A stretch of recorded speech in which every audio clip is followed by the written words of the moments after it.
I've been going to a lot of concerts lately, and so now I feel like, how's it going, Silicon Valley? Anyways, so we are very excited for today's session that you guys read about on Dashboard. It's all about branding, and as Mark wrote in his email, we all need a lot of branding help. It's something that isn't just ever set in stone. We constantly have to work at it. So I'm going to first introduce Anne Wardi, who is our partner over at .co, and they're hosting this entire session. And then we'll take it from there. We have some awesome speakers. So, all you. All right. Thank you, Sheila. So, welcome everybody, and thanks so much for joining us today. I'm really excited about this session because there's just never enough time to learn everything there is to know about branding, and every day is, there's the textbooks and then there's real life, and every day real life brings you new challenges and new opportunities to learn. So the folks that are on today's, that are here today to speak to you are very exciting for me to learn from and for all of you. For those of you who don't know about .co, well, first of all, my name is Anne Wardi. I'm the Vice President of Brand at .co. I'm one of the co-founders of the company. And for those of you who don't know, .co is a domain name. It's a web address. It's a domain extension. Some people call it a URL or a website address. But for hundreds of thousands of some of the hottest new businesses, it's simply the place they call home online. And we're very excited to really be a place where the world's coolest businesses are building their businesses and brands. And we're a new company ourselves. I mean, we started in 2008 with an idea to, four of us got together and pulled together some resources in order to win the contract to administer the .co domain up against a billion-dollar company, VeriSign, and other global organizations that were all vying to win the contract to administer .co. Against all odds, in 2009, we won that contract, and in 2010, we launched .co. So .co is about 2.5 years old right now, and in a little under 3 years, it's become one of the fastest-growing top-level domains out there. And there are now, I think, upward of 1.5 million domains registered by people in over 200 countries. And the question is asked of us often, how did you grow so quickly to be, how did your company grow so quickly and get such user adoption across 200 countries? And I think although we had a lot of various things that were in our favor, for example, we have a very visionary CEO, we had a great management team, fantastic, technology and back-end support. Really, we attribute the lion's share of our success to the brand we've built and to the value of that brand. At the end of the day, the brand is way more than just the name that you give your product or service. And, it's not something you can dictate. You can't just say our brand is XYZ, because what your brand is really in the minds of your customers and of your potential customers. It's what you stand for. It's the expectations people have of the promises that you make to them and whether and to what extent they believe you can fulfill on those promises. So you have to decide what it is you want to stand for, what it is you do stand for, and do everything in your power to make everything, all the attributes of your product or service support that. So that means everything, all the intangibles, like not just, your logo or your design, but the way your customer support interacts with your customers, the way your copy on your website speaks to people. Every single thing that touches your customer will impact the beliefs they have about you and the way that they perceive your brand. So today, we're going to talk a little bit about the .co brand at the end of this session, but before we get there, I'm very pleased that we have a great panel to talk to you about the success they've had in building their brand. So you're going to learn from Jesse McCabe, who's the Director of Product Marketing at SendGrid, and we're going to also learn from Fiona Tang from FoodSpotting, who is the Head of Outreach. That company has since been acquired by she'll tell you a little bit more about that, so I'm not going to get into the details. But and then also Aihui Ong, who's the founder of Love with Food, and all three of them our 500 startups companies. So between all the three of them and myself, we'll go over things like what works and what doesn't, tips and pitfalls, some of the biggest lessons we've learned, and some of the practical things that you guys can do right off the bat to get started, building your brand, engaging communities, building partnerships that will help build and grow your brand across, continents, hopefully. So without further ado, I'm going to turn the mic over to Jesse McCabe, who's the Director of Product Marketing at SendGrid and responsible for everything relating to defining and positioning and driving market adoption for the SendGrid product. Here you go. Great. Thanks, Laura. Thanks, Sheila. Thanks, everybody, for having me here today. I'm very excited to get in front of you and talk with you a little bit about the SendGrid brand. Can you guys all hear me okay? Everything good? All right. So as Laura mentioned, my name is Jesse McCabe. I'm the Director of Product Marketing. I'm responsible for a lot of the brand initiatives that we currently have at SendGrid. Just to get started, over the next 15 minutes or so, I'll talk a little bit more about the SendGrid brand. But before we go there, I actually wanted to give you a personal example of a brand that I actually tend to leverage a little bit. So here I am. I'm from Boulder. I'm a pretty big fan of the outdoors, and I like to try to maintain a healthy lifestyle. It's actually great because I think we have some food-oriented people here in the audience as well. So here's my food story. So when I go shopping, anybody think about a healthy lifestyle? Where do you think I might go shopping for food? That is Whole Foods. There it is. Exactly. So I go to Whole Foods, definitely. I go because I think they have a very good product, right? So if you look at the product here, fresh foods, fresh meats, great produce section. It's definitely a high quality product. I also go because the staff is very friendly when I go there, right? It's also aesthetically pleasing within the environment, so you can kind of see here within the screen there. I also have a couple kids, so they have this thing called the Kids Club, right? So which makes actually, when I take my kids to the store, it actually makes it somewhat enjoyable. My kids like to go to Whole Foods, right? They say, hey, Daddy, I want to go because they have the Kids Club and I want one of the little treats, and so it kind of helps out, right? So they've done a very good job at creating this overall experience, and I think what Laura talked about earlier is branding is not necessarily just your logo or a tagline or something like that. It's really the overall experience, and so this is my personal example of how I think Whole Foods has done a good job. So we'll dive into the SendGrid piece here. So because you're all part of the Accelerator program, I thought it might be interesting for you to hear a little bit about SendGrid, and then we'll talk a little bit more about the branding aspects for SendGrid. So in the middle here, this is Isaac Saldana. He is really the driver and the brains behind the SendGrid operation. Isaac was actually born here in the U.S., but he moved back to Mexico with his family when he was very little. He lived there and went to high school there. And his family obviously understood that he was very smart, very good at math and science. And so after he graduated from high school, they sent him back to the U.S. And he actually went to go live with his aunt and uncle here in the U.S., down actually in the Los Angeles area. Isaac went to UC Riverside at that point, became very familiar with the computer lab over there, and he actually met Tim Jenkins and Jose Lopez, who soon became thereafter co-founders for SendGrid. But prior to starting SendGrid, Isaac was actually the CTO for a couple different startup organizations.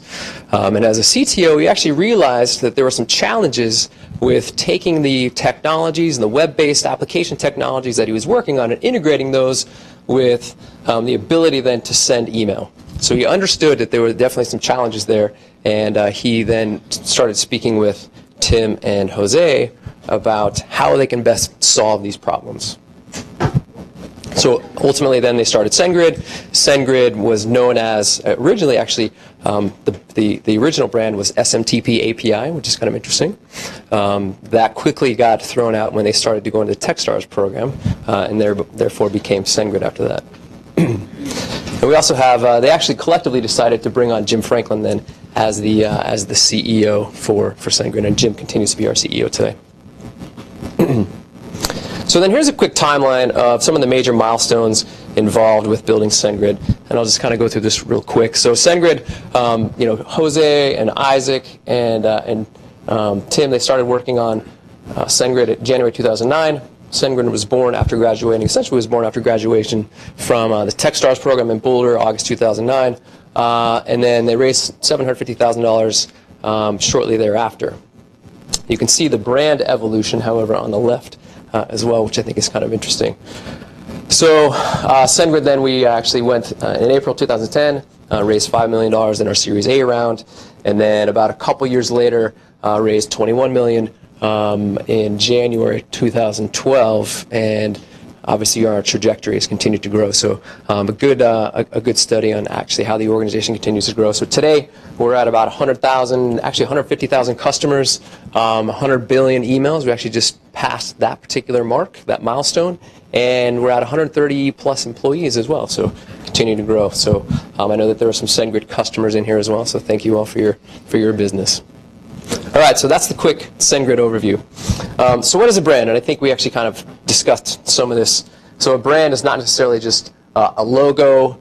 It's not a tagline. It's really the perception then and how your customers perceive your brand. So however, there actually are obviously a lot of brands, each with its own particular message, and as a consumer, you're consistently inundated with information, right, around this brand and that brand and in this particular product category.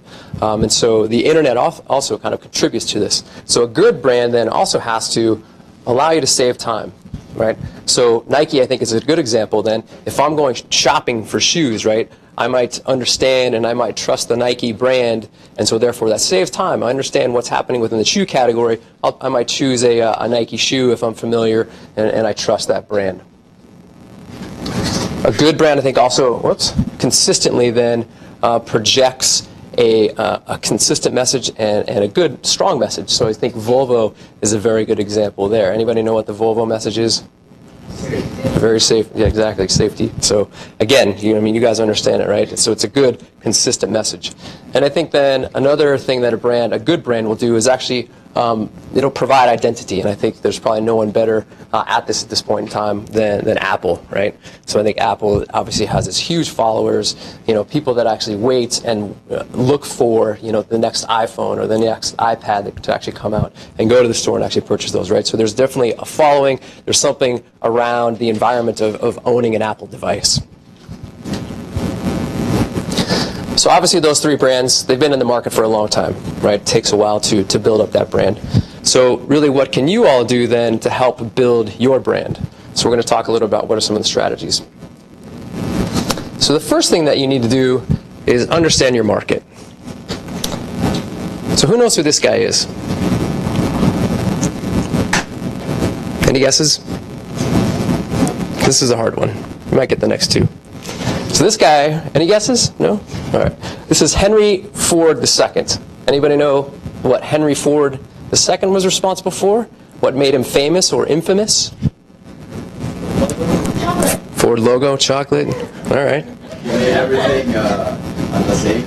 Like he was the first to make the skeletons of the thing. He started using it in the same price. It might have been the initial Henry Ford. I'm not sure on that one. But let me just cut to the chase here. So Henry Ford II was responsible for the Edsel. Anybody familiar with the Edsel? It's really popular? Probably not very popular, actually. No longer around. So what happened is this was supposed to be the next great car coming from Ford, right? And they spent a lot of money and a lot of dollars going out and actually surveying the marketplace, and they claimed that they actually knew exactly what the next, Ford consumer wanted. So they created this whole division around the Edsel line, right? However, they greatly miscalculated the consumer perception of actually what the consumer wanted. So they did these surveys, but then they didn't necessarily test the concept with actual consumers, right? It was all kind of theoretical, based on survey analysis, and they kept the cars under wraps. They delivered them to the dealerships. No one ever saw what this car was, and so when they released them, the cars actually kind of fell flat, right? No one really wanted to buy them. There was actually some quality problems as well. And in addition, they competed with Ford's lower line of cars as well as its high-end Mercury lines. So they cannibalized their own sales, right?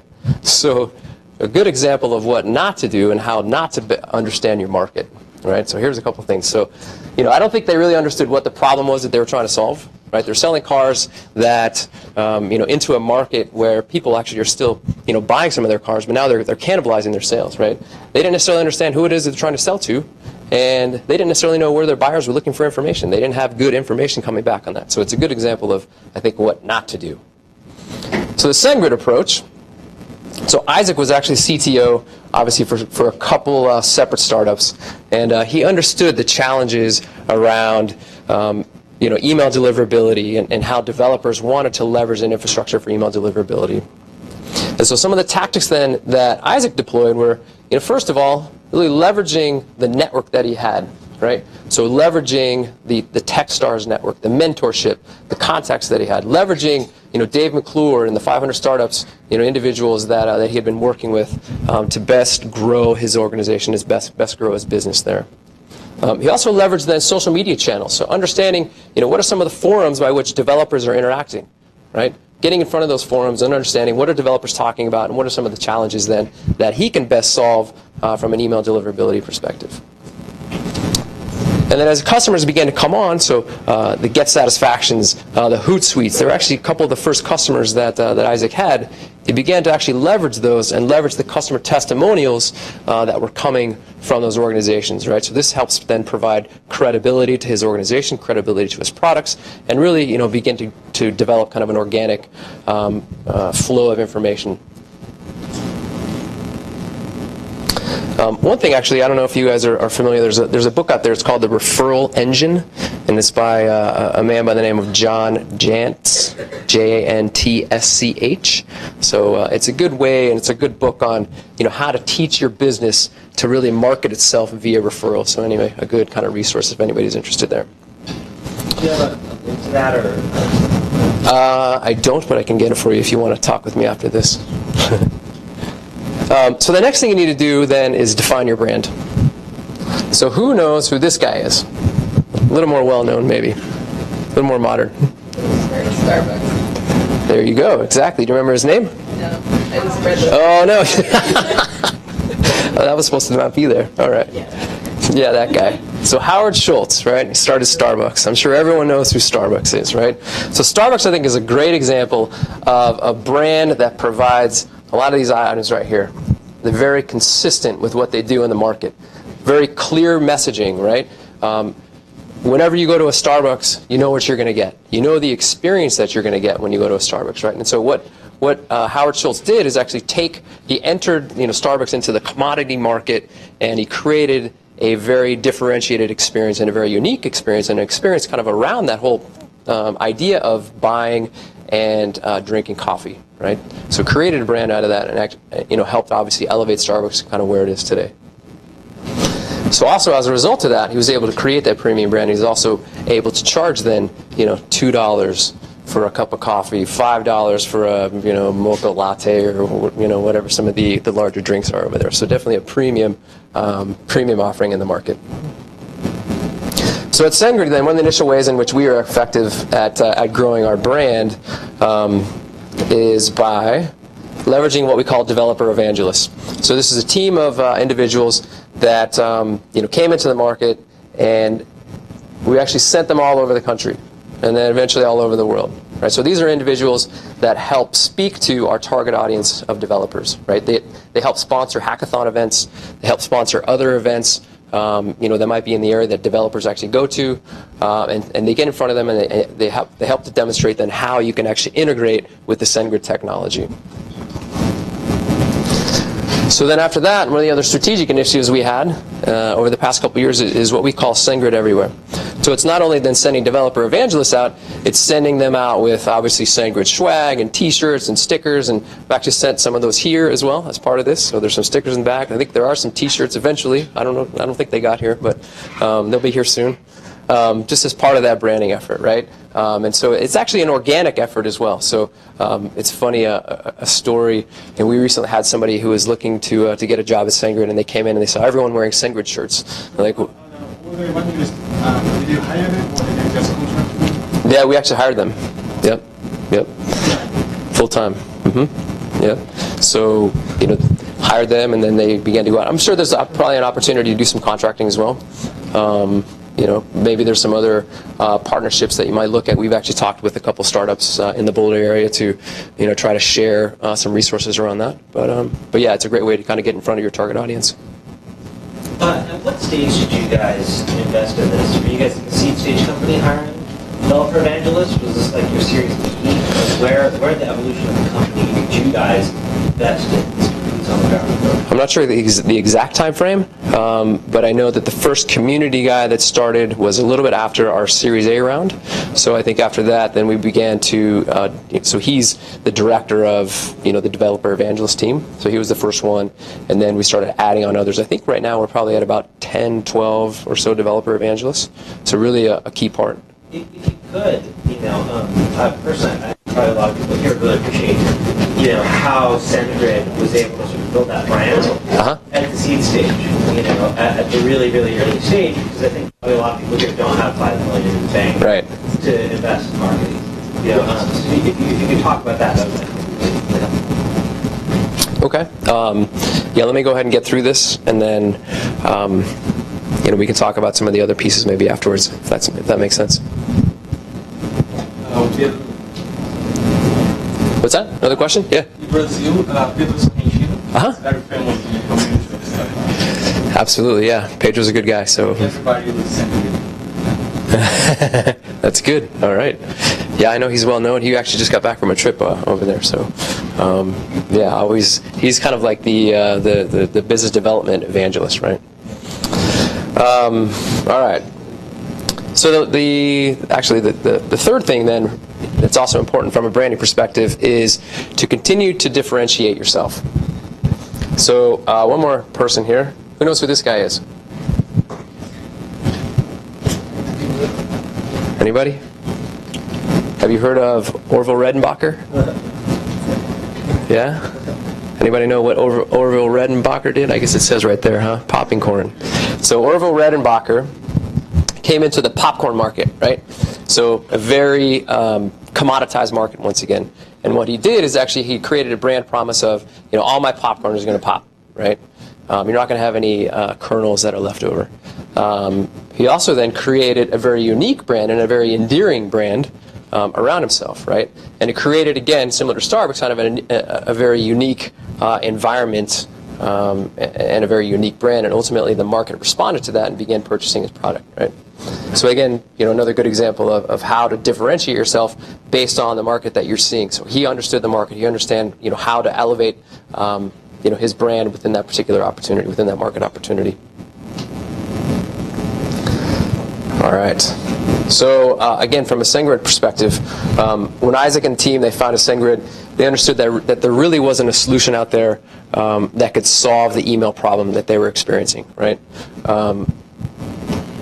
So SendGrid was very fortunate in that we were first to market within the transactional email market. So I think since then, obviously the market has kind of changed, and so it's important, however, when you're starting up, as well as if there is competition, you need to understand kind of what is that landscape. And so here's just obviously a quick kind of perceptual map that you can look at.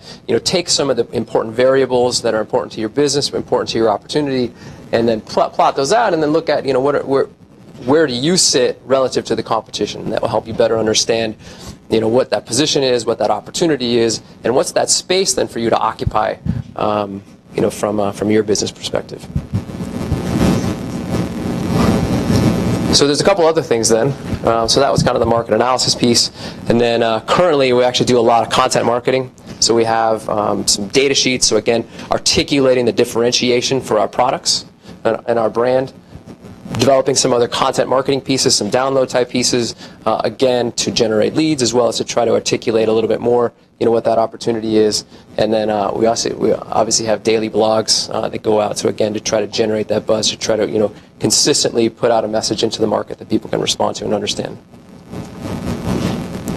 So I think the last thing then, and probably most important here, is to continue to deliver a kick-ass product. Obviously, quality is king.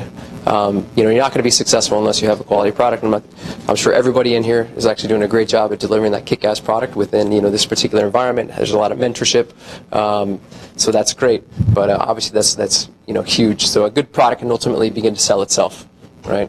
So I think that's going to be very important. And so that's it for the content piece. But I just want to point out also that we have a discount SendGrid plan for everybody here. It's 6 months free. I think if you're looking to, I'm not sure where you are within your business, we have a free plan. But if you want to, eventually, if you needed to, we obviously offer that free plan up to 100,000 emails per month for anybody who's interested. So that is all I had today. Thanks everybody for having me. Thank you so much. The next speaker we have, I'm very excited about, is Fiona Tang, who is formerly the head of outreach for FoodSpotting. And for those of you who don't know, FoodSpotting is an app that allows you to find and share great dishes. It's a visual guide to food. They were acquired just in January by OpenTable for $10 million. So Fiona's got a lot of exciting new things in the work, but she's going to talk to you a lot about how FoodSpotting built an incredible brand and engaged their community and built great partners to help them do it. So without further ado, do you need some tech help on that? Maybe. Tech support to the front, please. Sorry. Is there a tech support?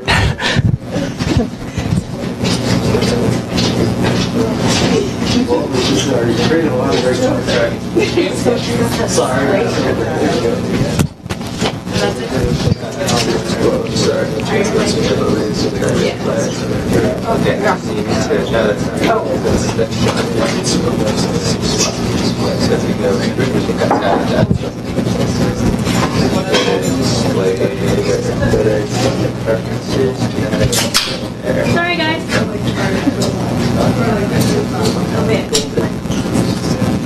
So,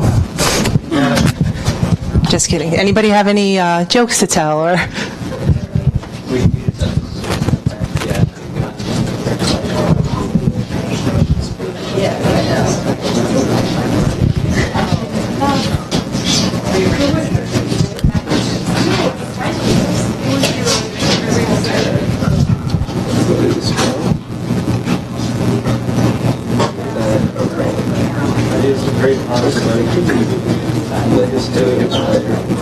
And now try it that way. You're literally like, You guys mirroring the screen. If you mirror the screen, yeah, then you can just do it that way. Go to settings.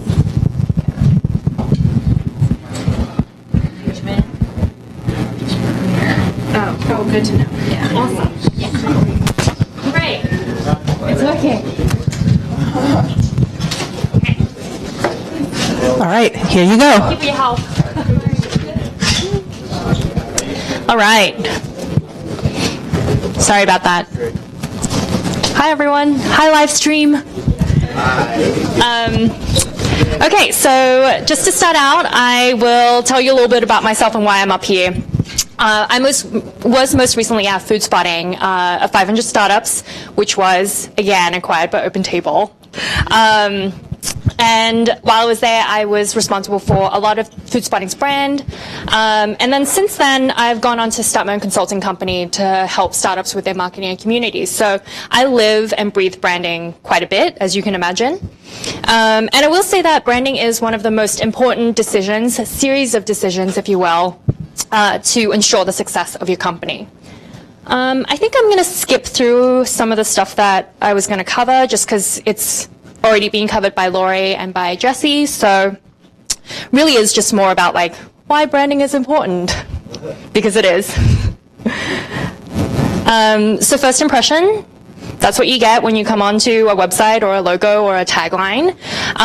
It sets your users' expectations, creates an environment for your community to grow in, and if you do have a very community-centric product, this is really important because if you don't set this up right, you can lead your community astray, or the interactions that you grow within your community can be very misaligned with your goals. And based on what your branding looks like and how it feels and how you're speaking to the users, this attracts a very particular audience. So the tactics that I've taken to build a strong brand are as follows. We always start out by defining our a company's core values. So what is your mission? What do you want to achieve? What are your goals? And what is your product actually doing? And then you follow that by figuring out your target audience, because with every single thing that you guys work on, there is a very key target. And then the brand's personality is very important, because this is basically how you interact and how your company interacts with your users. And from this, it grows into a brand voice, which your communications will then embody throughout everything that you do. And then beyond that, how will you bring your brand to life? So a brand, like everyone said, is not just a logo or a design. So beyond your front of house that you're looking at, how is it that you are going to keep injecting your branding into everything that you do? And that ranges from your copy and your communications that you email out to events that you host. It all needs to be pretty aligned. So the last question to ask, is it consistent and cohesive? So for those of you who don't know what FoodSpotting is, the CEO and co-founder Alexa went to Asia and actually experienced all these amazing foods and came back. Didn't really have a good way to find these, because at the time, restaurant review sites focused only on ambiance, the establishment, service, the wait time, but didn't actually tell you what to eat when you got there. So she started building FoodSpotting and worked on creating a community where people would recommend specific dishes versus what the restaurant would be. So when I first joined FoodSpotting, we started out with a very intensive, several hours long brainstorm full of Post-it notes, and the whole goal was to get everyone to figure out how we felt about the brand and how we felt about the community and what we wanted to achieve together.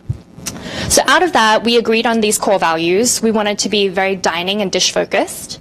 We wanted it to be inclusive, so that meant that anyone with any sort of diet could come to FoodSpotting and be able to find something for them and feel welcome. So if you're gluten-free, or if you're vegan, or if you love meat, which many of us do, you will find something for you there. Educational was also a very important aspect of our brand. We wanted it to be something that would attract and appeal to people who are very curious and adventurous eaters. And then we also wanted to care about the restaurants and make that very clear. So we targeted people who would eat out often and through many different countries as well. And when we sat down to define our core personality, we wanted to be fun, casual, authentic, and approachable, and these were very important aspects for us. And we wanted to stay away from being exclusive or snobby or all about high-end cuisine, because the team itself loved all sorts of food so much. And the way that we physically brought this brand to life were through a bunch of different events, through partnerships, and early on there was a great partnership that we hosted with Zagat and with Anthony Bourdain's show. Events was very important to us. We had South by Southwest, and then also we celebrated everything from our birthday to our housewarming to 1 million users. Every single opportunity that we had to celebrate, we would. Our blog was very informative, so we aimed to teach people more about the different dishes that you could get out there and where you could find it, just because that was so core to what we were doing. Social media, we made sure that we were talking to people consistently. And then with videos, because we wanted to bring people closer to the team itself and put a face to the people who were building FoodSpotting. And then eat-ups. So these were community events that were hosted all around the world by members of our community, where they just wanted to get together with other food spotters and really connect over food, because that is what the app is about. So FoodSpotting's visual branding came in 2 phases, and in retrospect, this worked out nicely, but then there were also some cautionary tales in there as well. So as you guys may be familiar with, we had a very prominent iCamera food icon, which was FoodSpotting's icon for 2 years. So this meant that we inherently attracted people who were very photography focused. And then over and over again, as we grew, we realized that that started alienating people who didn't take photos of their food, which meant that a regular person who wasn't taking photos of the food would look at FoodSpotting and think, wait, that's not for me, right? Wherein if you were to actually look at the app and the data that we had, it's for everybody. So we very quickly realized that we had to move away from that. And in phase 2 of FoodSpotting, we made it very general. And this is an interpretive icon. Some people look at it and they see an eye. Others look at it and they see a dish that you look at from top down where there's a cookie with a bite taken out of it. This means that it wasn't inherently tied to cameras and to food photography, and because of that, FoodSpotting became a lot more approachable by everybody. And then I will go over some examples of other favorite branding that I have. Car brands is always a fun one to look at because it is such an emotional purchase and it's so tied to your own sense of style. As you can see, very similar structures in both of these websites, but from the copy to the actual icon to the car itself, it's speaking to a very different audience. So one is upscale and the other is fun. And then some gender neutral brands. I really like Bank Simple's brand as well as Airbnb's, where they're really trying to convey a sense of experience very early on. And then male versus female, appealing to different audiences that way. And so to close out, things to remember, and I'll just quickly go through that. Define your core values, your target audience, and your brand personality, because these will become your guideposts for everything that you do. And then when you're doing that, be consistent. So all the programs that you roll out, make sure that it's all mapping back to these same pillars. Be thoughtful about who your branding will attract. Like you saw in FoodSpotting, we unwittingly attracted a lot of food photography focused audience, whereas we wanted to really be general. And then find authentic ways for you to continue bringing your brand to life. Questions? Yeah. Yeah, similar to this question before, could you give us an idea of like kind of what phase FoodSpotting was at as you were like building out like the blog and like all those different factors that you brought into it? Yeah. Was that all from the very beginning, or did that come more like later once you kind of already found your product market fit and scaled it out? Yeah, so during FoodSpotting remained very lean throughout its entire history, and by history it's still really young. But when I joined, I was the first full-time employee, and FoodSpotting had 3 co-founders and an iOS developer. That was it. So I was really the 5th person to join the team. And right from the get-go, I joined at the same time as a social media lead, and at the time I was the community manager. So it took a little while to figure out that my role needed to focus more on outreach, and then the social media became the community lead. So things started shifting, but from the get-go, we were very, very heavily focused on the blog, social media, and in having those conversations, because the way that you grow a community early on is basically through hand-to-hand combat. Like, you need to talk to everybody, because when you have a brand attracting early on users, each of those users could become an evangelist. And that's what we did. Some of the users that still use FoodSpotting, like people who have been using it from the get-go. So we have super users that have been around since, like, you know, the first version of the app, which I don't even remember what that looks like. Does that answer your question? Do you have follow-up? I feel like you have follow-up. Well, I guess also, so like, where was the actual like, product of the customer base now? Do you guys know, like, Where is it now, today? No, when you joined, was it like you were just ready to like scale it out and like get more people in there? Yeah. How many users did you have at that point? Oh, it was less than 500,000 when I joined. And then, and it's crazy to think that when I left FoodSpotting, it was close to 4 million. If Alexa is watching this, I'm sorry if I'm misquoting. But yeah, so it grew from a very early stage, and I had been using FoodSpotting since right after its beta. So it launched and very lightweight product, but it launched at South by Southwest, where they hosted the very first food truck the Food Fest, and got people's attention that way, because at that time FoodSpotting, South by Southwest was still small enough that you could have, like, you know, enough conversations to get people to download it. So I think it made enough of a spike, and because it was so visual, it had a lot of play and like just attention from the iTunes App Store as well as the Android App Store. So luckily there was plenty of just getting the word out there from other sources like that. And then because of the way that FoodSpotting's founding team was built, there was a lot of publicity kind of built into that as well. So a lot of it was organic, luckily, and then others was due to the strength of the community itself.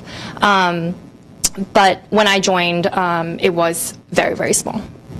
Yeah. And what pretense were you hired under, and how did that evolve? Did they like, you know, oh, we have a social media person because we need to deal with like customers? Like, were you replacing a job that the founders were overwhelmed with? Were you doing some new job?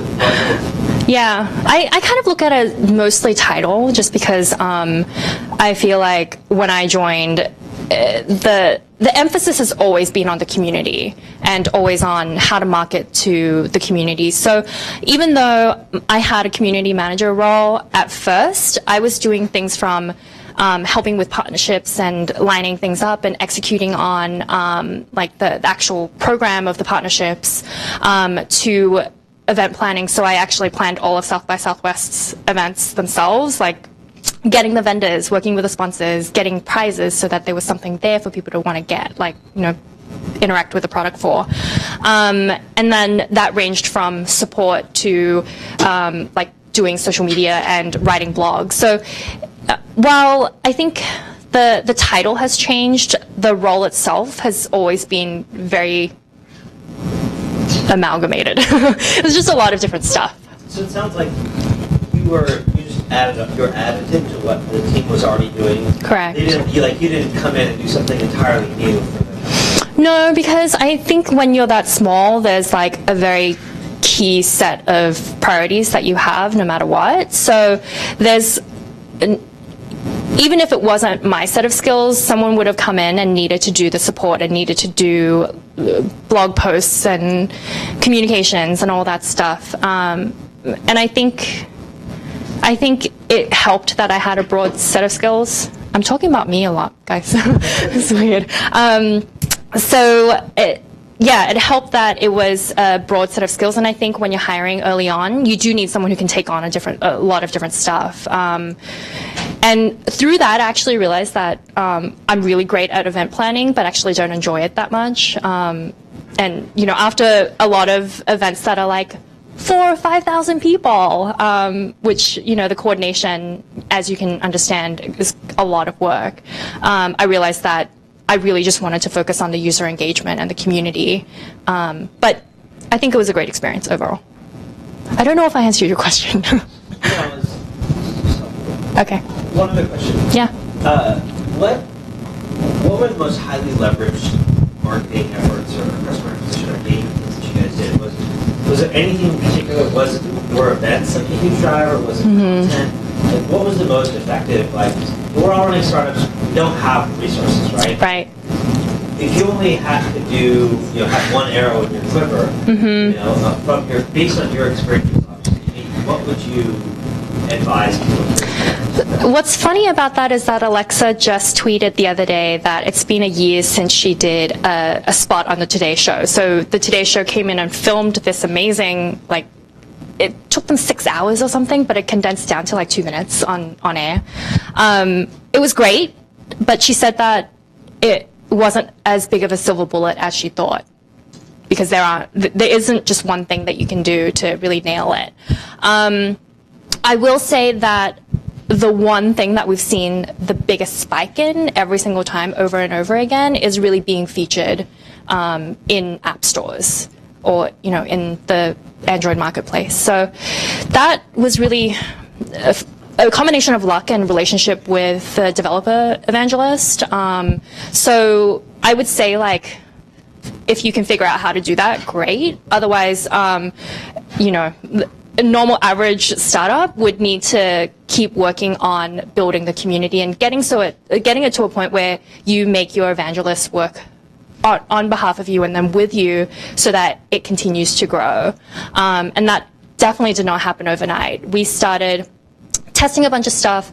It was figuring out if events worked for us. So, we spent a lot of time working on events that were local, and then we realized, wait, we should probably get an ambassador community together and grow this so that they can help us do the same thing over and over again elsewhere. So I would say that we started seeing a lot more activity and increase from those types of relationships. And then South by, I'm not convinced that it's great. Sorry, South by. I loved it as an event. I think that it was a lot of work. With very little resources, I would say there's probably other stuff that could be targeted. In fact, I think even looking at, say, like a Comic-Con, if that makes sense for you, if it's the same type of audience, there might be smaller events that you can go to that would actually do more for you. So I would say customize it, if that's a short answer to what you needed. I'll be around if you guys want more.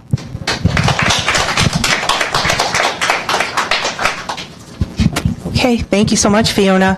And next we have Aihui Ong, who's the founder of Love with Food, and some of you guys may know her from another former 500 Accelerator batch. It's a monthly subscription of unique foods for people to sample and try that you really can't get in the average place, and they've built also a great community, are very active in social media, 144,000 Facebook fans, is that right? 148. Oh, sorry, excuse me, I stand corrected. Anyway, so without further ado, here's Aihui. Thank you. Thank you. Let's see.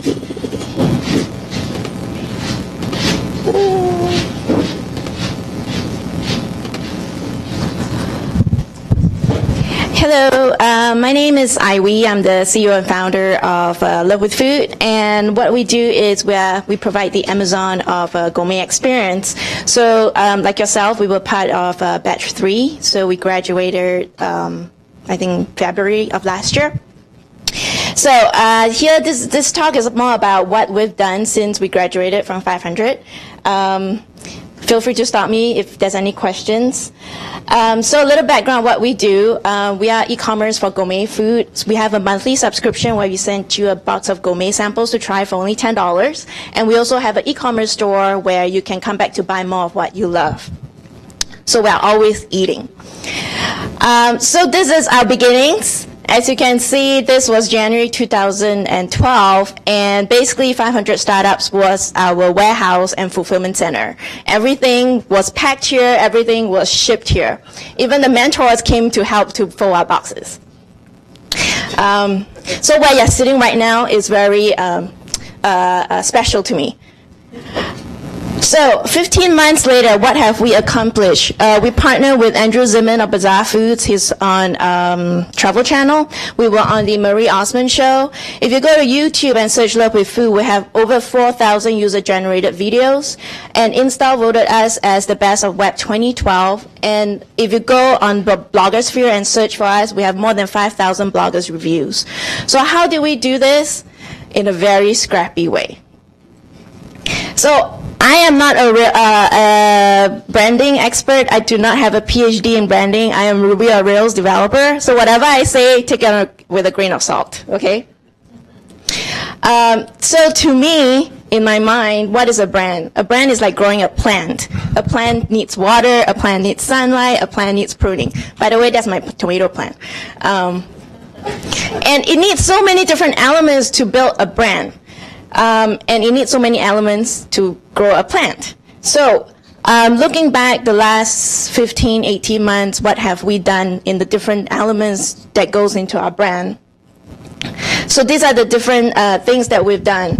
You have to eat your own dog food. We reached out to bloggers. We are very strong in social media. We do a lot of revenue share partnership. We go to a lot of events, do a lot of cross promo. We talk to a lot of press. And at the end of it, the most important is great customer service. So I'm going to go into details on each one of them of what we've done, what we tried, and what we felt. So what do you mean by eat your own dog food? So for me, a lot of people always ask me where did the inspiration came from for Love with Food. So I never really told the story online. You know, I would just tell people, I was helping a friend recovering from cancer. I was cooking for her because I'm an engineer. I'm not good at words. I only know how to love with food. And that's how I came up with the company name. And everybody's like, you need to write that on your website. You need to tell people the story. So I did, and it actually worked because a lot of people came to me and told me that it's such a great story, it's so inspiring, and they sign up because of the story. Yeah, I got a credit card. You know, for us at the end, we always want to get a credit card. Quality products. So our promise is always, curating the best quality products that's unique. We will not put Cheerios in the box. We will not put Chips Ahoy in the box. So things we put are things like goat's milk caramel made in Vermont. So you have to eat your own dog food, your own brand. You have to believe in what you're delivering to the customers. And the next is wear a t-shirt. I wear my t-shirt everywhere. I'm very shameless. I am always in this attire. Even my other friends will ask me if I have no other clothes to wear.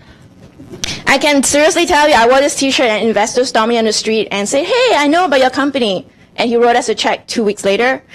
I wore this t-shirt in New York City. This lady, she stopped me. She said, oh, you know what? I'm a subscriber. She thought I was a subscriber. I said, I'm a founder. And she's been a subscriber for a couple of months. And she just stopped me in New York City. And she said, you know what? I am the brand manager of Soy Joy. Soy Joy is a bar made of soy. And she said, we really want to be in your box. So we closed the deal while wearing my t-shirt, walking on the street in New York City. So far, I have not spent a penny yet, okay? So I am very thankful to bloggers. Bloggers are the very first few people that helped launch our company. So what we did was, hey, we reached out to thousands of bloggers, emailed them, tweet them, and say, hey, would you like to do a free blog review? What we can offer you is we'll send you a free box. We'll give you, your readers, a free giveaway. You know, we can give your readers like a free coupon code to try the first month free trial. And don't be picky with bloggers. There will be bloggers with 500 readers a month, 1,000 page views a month, and there are big bloggers with millions of page views a month. In the beginning, really do not be picky, because to me, at the end of the day, I send out a box, they write about us. That's an SEO link back, and that is priceless, no matter how big or small they are. And that's how I see them. Like anyone who reached out to us who wants to do a blog review, I don't care about how many page views they have. We will just send it out, and usually they will write great stuff.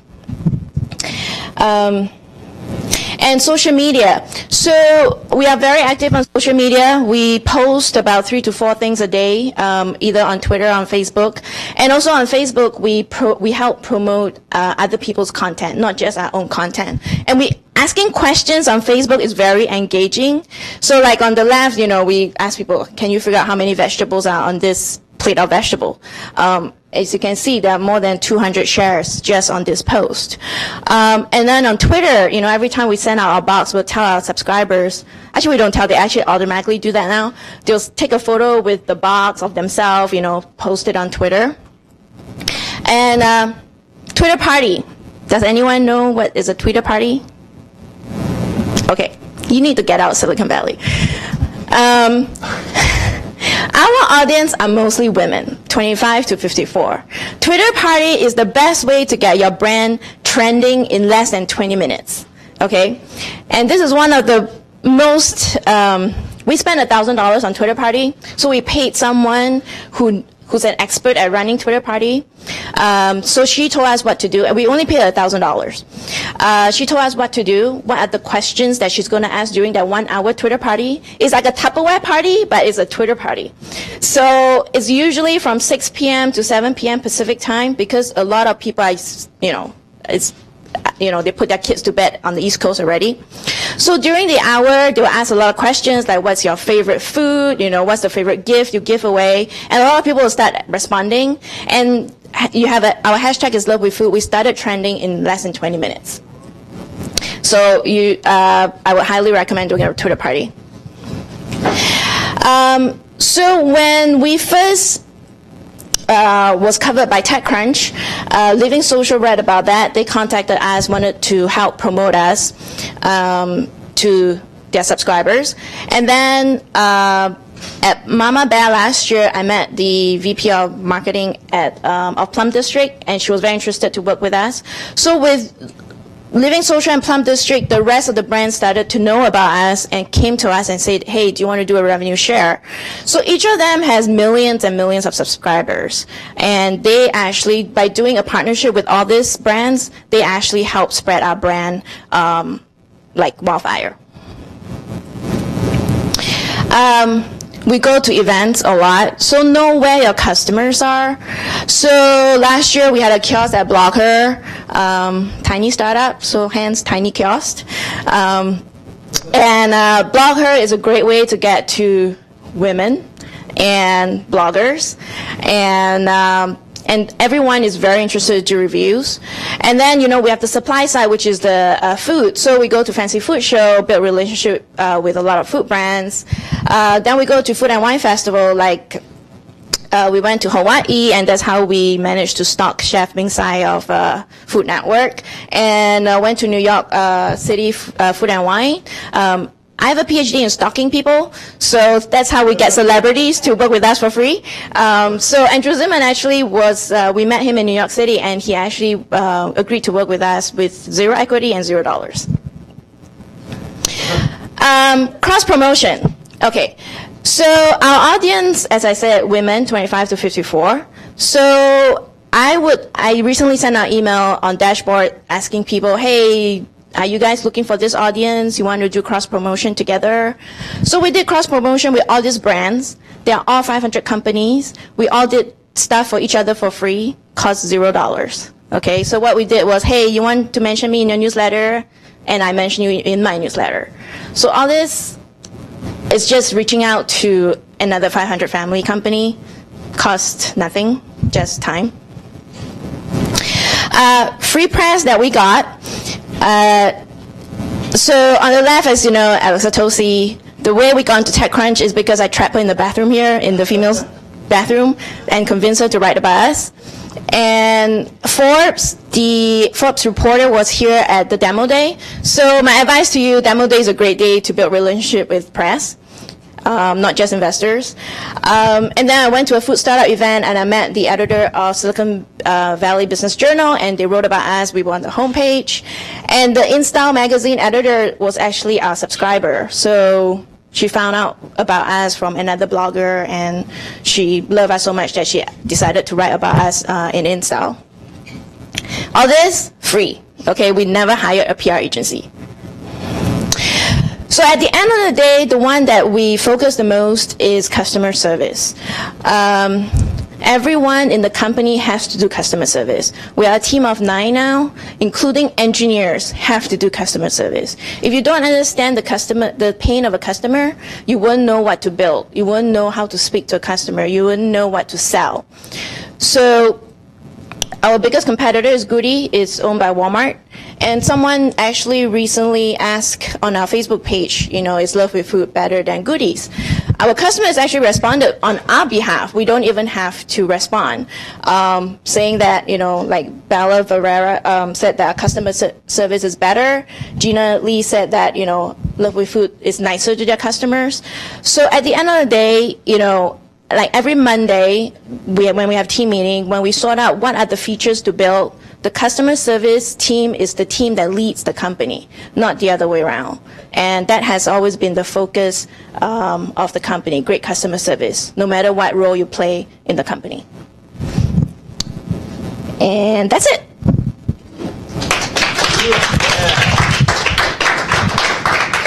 Questions? No? Well, thank you so much. No problem. So I will be here as with all our speakers.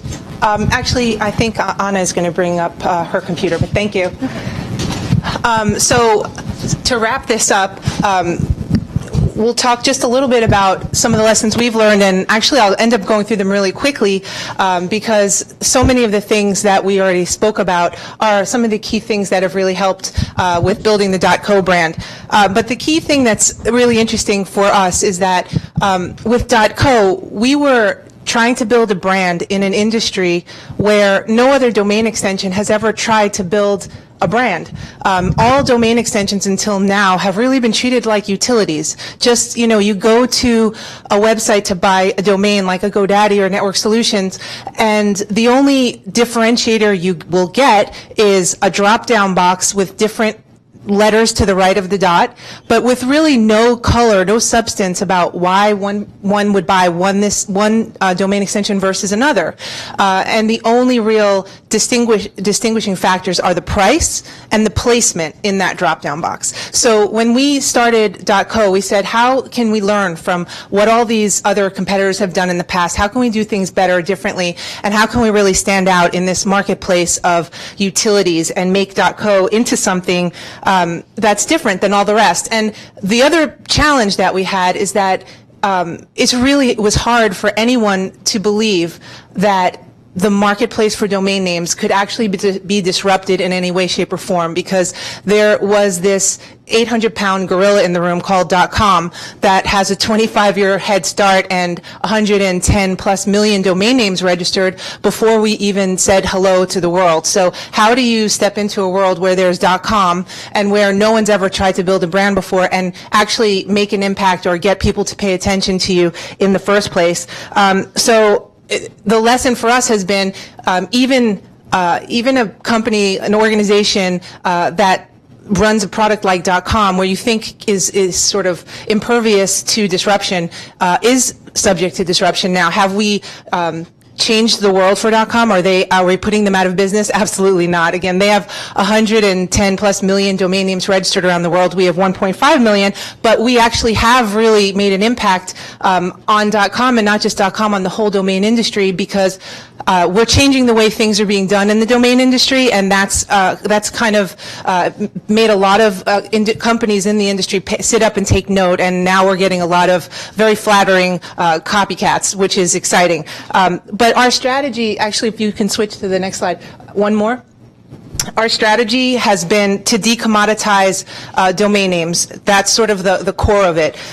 To treat domain names like any other brand, to treat the .co domain like any other brand, and create around the domain name not just a brand, but a community, and to offer people more than just a domain name. So the way we've done it, I'm just going to go through the 7 lessons that we've learned in trying to kind of bring our brand to life. The main thing that we're trying to do with building our brand is to be the premier space where innovation and opportunity flourish, to really be the coolest place to live online. And the 7 lessons we've learned while building our brand are, this one everyone has already said, but it's really can't be repeated enough. One is, to build a great brand, you need a great product. And with .co, we started out with a great product. First of all, it's one whole letter shorter than .com, which will save you, a third of your time. Shorter, it's cool. We've got really cool companies on it. It's available, which is, it sounds like a simple issue, but when you're searching for the perfect name for your company and you can't find it, it's really exciting to be able to get the perfect name that's short and memorable in a new domain extension, one that's credible and other really cool companies are using. We've created a lot of policies to make sure that our names are really friendly to companies that are building real businesses. So we've priced our domain names to detract mass speculation. We've priced our domain names to ensure people who are buying the names are really interested in building businesses. And luckily, we've been very fortunate that Google has endorsed .co in terms of SEO and acknowledged that .co is treated just like any other global domain extension. So the last thing is we've built into .co, it's more than just a domain. So if you get a domain with .co, we're really focused on making sure you understand that this product, this domain name is sort of the start of the relationship. You won't just hear from .co when it's time to renew a domain. You'll hear from us. That's sort of the start of the relationship is when you register, because then we want to know what is it you're building and how can we help you to succeed. And we do a lot of different things along those lines. We won't get too much into the details, but helping you promote your business, helping you get tickets, access to events, networking, education, things like that. The second lesson, and this was a hard one for us to learn, because when we started, we thought it was really important to tell everyone about what is .co, how great it is, our technology, our product. But what we learned is, while you need a great product, no one really cares about your product. They care about themselves. So focus on them. As you're building your brand, find ways to make your brand express what's relevant to them and what they're doing. So in our early marketing, we were very much, again, focused on telling people about us.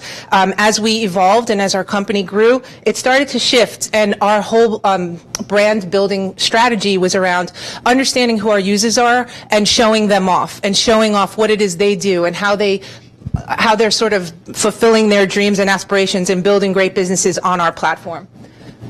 Actually, you can go to the next one. The next lesson was influential early adopters can help you get traction fast. It changed the world for us to get people like Naval Ravikant from AngelList and Dave McClure, who you all know and love, to endorse .co by not only using it, but giving us a thumbs up in the market, especially when the people that we're trying to attract are people who already know, like, and trust those folks. So it goes without saying, and I'm sure that's a focus for all of you, but influential early adopters can change the world. Brand lesson 4, don't try to be all things to all people. Target the right customers. Again, when we started, another lesson learned we had early on was, in the very beginning, we tried to be all things to all people. Co is so broad that, just like .com, it can really appeal to so many different types of businesses, so many different types of people who are building things online, blogs, brands, communities, organizations. And at the beginning, we sort of went for everybody. But as we grew and as we evolved, we started to learn who our real core was. And the people who are confident enough to try something new, to take a risk on a new technology, are really innovators, early adopters, people who are who enjoy being the first to try something new and innovative. And what ends up happening is that those innovators and trendsetters, when they start taking up your product, that kind of trickles throughout the market, and they end up doing a lot of the marketing for you just by their use of your product. Okay, next slide. I'm sorry, I'm going through these fast because I know we're over time. Lesson 5. This is one of my favorites, and I think has been a core to our success. Great partners are force multipliers that will help you succeed. One of the things that has been just, a question was just asked of me on the side, sort of how do you build a brand when you're just a couple of co-founders and you don't have a team of, marketers out there working on your behalf? And I'd say that the biggest lesson we've learned is that great partners can help you do this. If you get a couple of great partners who can champion your message because you are supporting them and there's a mutual support going on, they can take your message and bring it into new markets, into new regions that you would never be able to reach yourself. And so, organizations like 500 Startups and Startup America, Startup Weekend have really helped us, have changed the world for us. And I think that's something that any small organization can do if you have the right value proposition. And let's see, brand lesson number 6. If you love your customers, they will love you back. We've been really very, very focused on being much more than just a domain. Again, since we launched very recently, it took a while before we actually started seeing people using our product in the marketplace. And we used to go on Google on a regular basis trying to find people who actually were building on .co domains. And there was a lag time before that happened. So when it did happen and we started seeing actual websites built on .co, we would get so excited that we couldn't restrain ourselves. Our CEO would actually email them like, "Hey, I'm the CEO of .co. Like, thanks for building your site on our domain." And then as that sort of evolved, when we started seeing more, we'd say, "Hey, we're this .co team. We're going to be in San Francisco this week. Can we take you out to dinner?" And people would be so confused, like, "Why is our domain extension contacting us? Like, who are these people? Like, are we in trouble?" Or there's no one knows there's people behind a domain extension. So it was such a shocking episode for people to get touched by like real people, that the more we started to connect with people in real life and sort of understand who they were, what they were trying to build, the more we realized that the whole focus of our business really needed to be about personal connections, personal relationships, and again, one-to-one. You have to do this one by one. And we've obviously grown a lot since then. We can't reach out to every single person who's got a .co website, but that sort of experience has helped us to really focus and hone our strategy so that we find everything we can do to find ways to demonstrate to our customers that we're not about, you're not only going to hear from us again when it's time to renew your domain, you're going to hear from us on a regular basis with opportunities and ways to help you succeed in whatever it is you're building. So our goal is to take people from liking .co to loving .co, and from thinking of purchasing a domain as a transaction to thinking of purchasing a .co as the beginning of a relationship, because we don't want to just be another domain extension in a long drop down. We want to be the one and only domain that people go to GoDaddy to choose or go to Network Solution to choose, not just because they, it's available or not available on that list. When it's not just business and it is personal, you end up, people see that we're vested in their success. They become vested in ours. We have had so many people who are now real .co evangelists and are vested in our success because they've seen how much we care about their success. And then the last brand lesson, number 7, is don't listen to the naysayers. When we launched .co, there were a lot of naysayers and skeptics, and really people around every corner who were predicting our demise. So we heard everything from, oh, this is just another I don't even want to say the other names because a lot of them are our friends and colleagues, but this is another .this or .that, and all these other domain extensions have launched and nobody needed them, and why will anyone need you? And it's just a typo of .com. So why do, nobody needs this new domain extension. Co is just for Columbia. It's going to confuse everyone on the internet. There were just so many negative comments that we kind of had to, step into as we were trying to build this really aspirational brand. And we really had to remain firm in what we knew to be the sort of aspiration of what we were trying to build, and stick true to our vision. And the fact is that every startup, probably even yours, is going to have skeptics and is going to have people with negative comments and negative predictions. So as long as you really you have a great product, you have a great strategy for bringing it to the market, and you stay clear to your vision, just don't worry about the naysayers and just let your success silence your critics. And that's it. So does anybody have any questions? All right. Columbia still has, so when we took over .co, Columbia was using .com.co as its country domain. It's still using .com.co. .co is a brand new, so it's in addition to .com.co, Columbia also now owns .co, which is a global extension, whereas .com.co remains for the country of Columbia. Yeah. Anybody else? All right. Well, thank you guys. Oh, yeah? It sounds like you guys started off with a lot of money. Were you guys well capitalized on this, or were you guys like We had some money. I wouldn't say we had a lot of money, but we did have some money. We were self-funded by our CEO and some investors. But yeah, I wouldn't say it was a lot. We did do a lot of very scrappy things, like many of the others talked about. But we did have some money to invest right at the beginning, which was important. What was the cheapest, most highly leveraged, high payoff things that you found yourself doing? I think the key things were endorsements by highly influential people like, 500 startups or Angel List, getting people like that to use your product. Every time people see Angel.co or 500.co, that is a silent sales team for us. It's not a direct pitch, but people see it and it demonstrates acceptance, it's social proof, and that has helped us tremendously. So there's that, and again, partnerships with organizations, events, co-working spaces, any place where businesses are being started or, ideas are being born. We try to find those communities and find ways to partner with those organizations, because that's exactly where we want to be. We want to be at the point of inception of ideas and then help people. In those places, we give domain scholarships. That's the one place where we'll give .co domains away for free, because that pays multiples later on when people actually build businesses and create interesting companies. We want to invest in them now. Anybody else? All right, well, thank you guys, and thank you to all the speakers today, and thank you all for being here.